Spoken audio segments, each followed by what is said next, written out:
gamit mo di ay ini.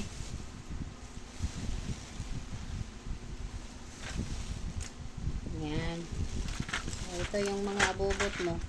Hala, ani mo? Wa dire. Nakuha ko na. Kinuha mo na? Oh, hawakan mo muna yung sa ate mo. Oh.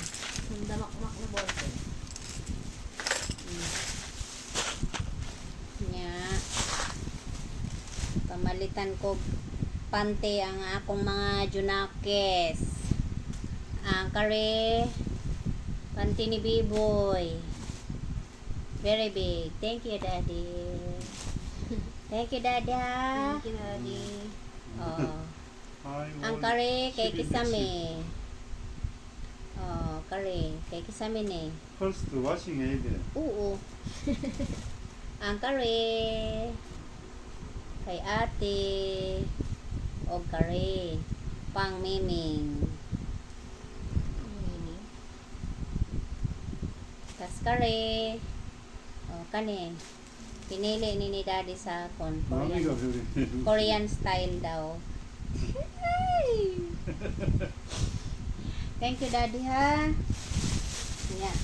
Ang kini pangputos sa bilbil kini. Pangputos ni sa bilbil kay perting dakuan na ang bilbil ng uwaga. Kini. Kuni pangputos. Magputos ko giraid mo lagi nga ani. Yan. Yan. Kali kay Isha. Ya pa.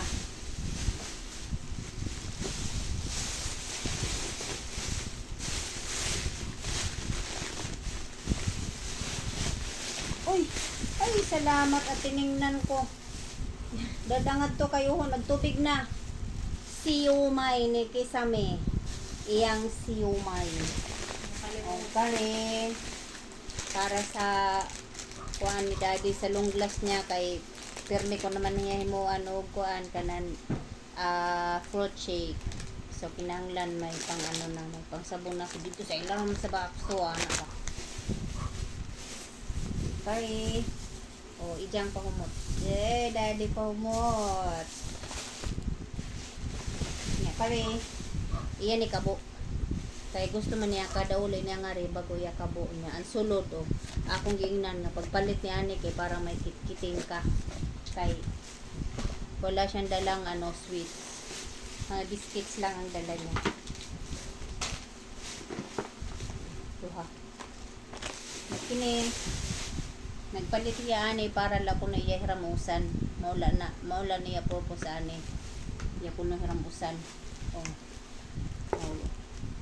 Wa may nga ni color nga kuan nga kabo kini nala kay iyang favorite color pula sa paghigugma. Og palitan na po ko niya chinelas. Nalipay na po daguwa. Thank you, Daddy, ha. Nya. Okay. Tako kaadyo. Ngadto may maura niya tuyo. Nya nakapamilit ng uban kay pili-pili. Namili-pili yung taon para makalibre. Ganun lang buhay. Makinsay mo ito, ano na lang, samok-samok na lang kay para malibre sa mga oras. So, bye-bye.